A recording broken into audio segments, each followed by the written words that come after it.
saurara ku ji. Wata rana wani bakauye ya lafta wa jakinsa kayan itace ya shiga gari domin ya siyar. Da isa cikin gari aka taya wannan itacen nasa ya sallama, sai aka ce kwashe shi domin ya shigar da shi zuwa cikin gida. Ya ɗauki itace ya fara tafiya cikin gida, ya wuce zaure na farko ya shiga zaure na biyu, sai ya ji ƙanshin mai ya bige shi. Ya duba haka sai ga mai gidan ne an fito masa da abinci, tuwo ne da miya da mai ga kaza a saman tuwon, ƙanshi sai tashi yake. Ko da bakauye ya ga wannan abu sai tsaya ƙirr ya zuba mai gida idanu. Mai gida ya ce, kaga dan Allah je ka ajiye itacen ka zo ka zauna muti, kaka sa na ƙware a banza. Ko da bakauye ya ji haka sai ajiye itace ya zo ya wanke hannu, ya sa hannu a cikin abinci ya fara ci. Kafin mai gida ya loma ɗaya bakauye ya yi uku. Da ya ƙoshi ya wanke hannunsa ya gode wa mai gida, sai ya kada baki ya ce masa, dan Allah dan uwana, da sana'a kake samu kake cin abinci mai daɗi haka? Ka ganni nan shekara ta 25 ina wannan sana'a ta saran itace in shigo cikin gari in siyar, amma har yau a tsawon wannan shekaru ba taɓa yin abinci irin wannan mai daɗi a gidana na ci ba. Dan birni sai ya ce wa bakauye, ni ba wata sana'a nake yi ba face duba. Sai bakauye ya ce wa dan birni, shin kuwa in na ce zan yi duba yanzu zan iya?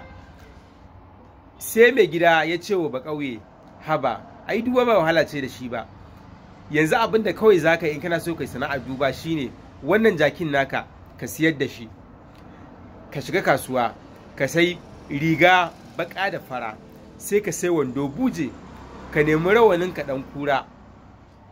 Da zarar kai haka ka samu wani allo ƙato a rubuta maka a jiki, ni ne malam Lamiri mai gani har hanji. Idan kai haka, da zarar kai haka sai ka nemi wani littafi mai suna alfulaila ka dinga budewa, ba makawa za ka iya duba. Shi ba ƙauye sai ya tsammanin wannan abu dan birni ya gaya masa mai gida lallai da gaske ne.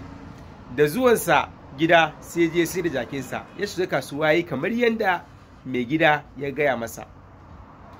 Ya zo gida ya zauna, kullum idan yamma ta yi sai ya shiga ya zo ya shimfiɗa a ƙofar gida ya zauna yana buɗe littafin nan yana mimi da baki.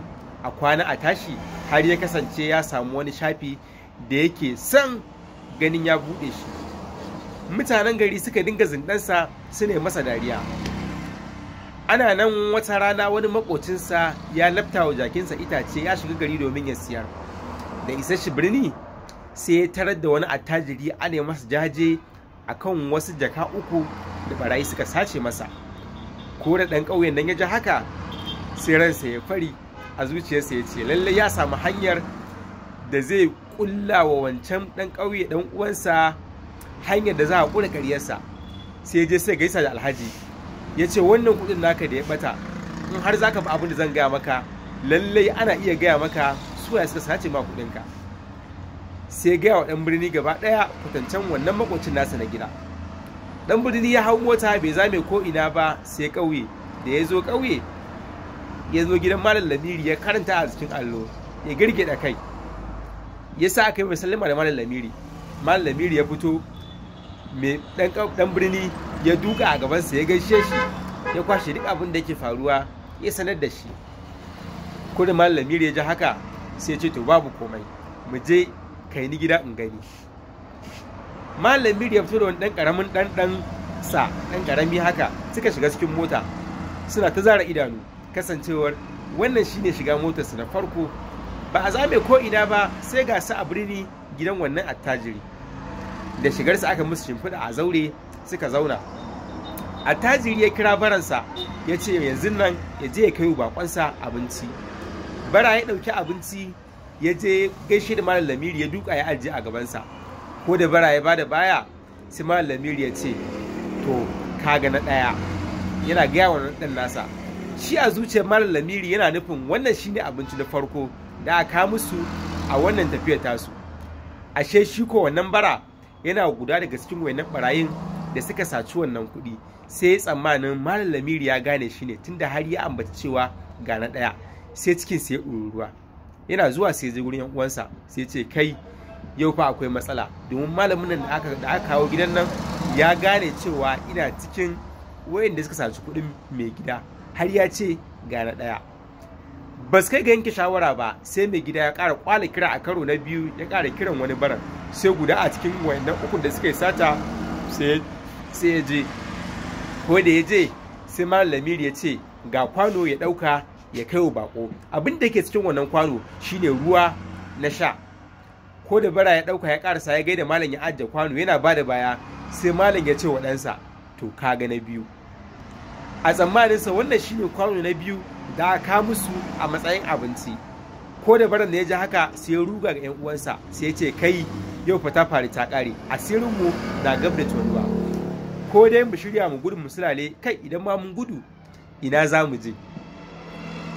Ba su kai ga yanke shawara ba sai a tajiyar ƙara kwala kira, sai na uku ya fita a cikinsu, sai ya ce ɗau wannan kwanan ka kai wa malam. Kwanan da aka ɗauka aka bashi ba kuma bane a ciki face ruwan wanke hannu. Ko da shigarsa cikin zaure ya gaida malam ya ajiye kwano yana ba da baya, sai malam ya ce yauwa kaga na uku, kai wannan tafiyar tamu ta yi sa'a. Shi a zumar malam ga kwano na uku an kawo. Bara yana juyawa sai ya ce yan uwansa kai yau ta faru ta ƙare, abin da ya kamata shine mu je mu samu malamin nan mu gaya masa abin da yake faruwa, mu roƙe shi ya rufa mana asiri, sannan mu nuna masa gurin da muka ɓoye wannan kuɗi, sannan mu bashi mu nemi wani abu da za mu bashi domin kada ya tuna mana asiri. Suka ruga gurin malam, suka kirawo shi, suka sami gefe, suka maƙe, suka gaya masa malam kaji abin da ke faruwa, amma kuɗi yana guri kaza ba mu taɓa komai a ciki ba, saboda haka ga fan 20 za mu baka, ka rufa mana asiri. Malam ya karɓi kuɗi ya kulle, ya koma cikin zaure ya ci gaba da wuridi.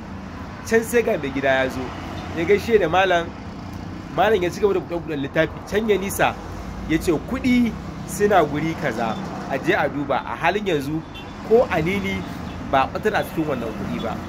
Mai gida ya ruga inda malam ya gaya masa, yana buɗe guri sai ga kuɗi ris. Mai gida ya gode wa Allah, ya zo ya malam godiya, ya kawo fan 20 ya danka a hannun malam. Ya ɗauki malam a cikin mota ya mai da shi har cikin gidansa. Ko da malam ya ga wannan samuwa da ya a rana ɗaya, sai ya hamdala ya gode wa Allah, bai zame ko ina ba sai birni gurin wannan mutumi da ya koya masa duba a karan farko. Ko da malam ya je sai zubi a gaban wannan mutumi ya mai godiya, ya ce dan uwa amma na gode, ashe duba babu wahala. Dan da nan kafin ka ce kwabo sai gashi na tashi da fan 40 ris. Saboda haka kai ma ga sile 50 kasa itace, ina godiya. Malam mai duba ya haɗa kayayyakinsa sai gida. Jama'a mu huta lafiya. Ni ne naku Sadiq Mahabir, wanda ku sani da Shehu Jaha. Sai mun haɗu a hikaya ta gaba.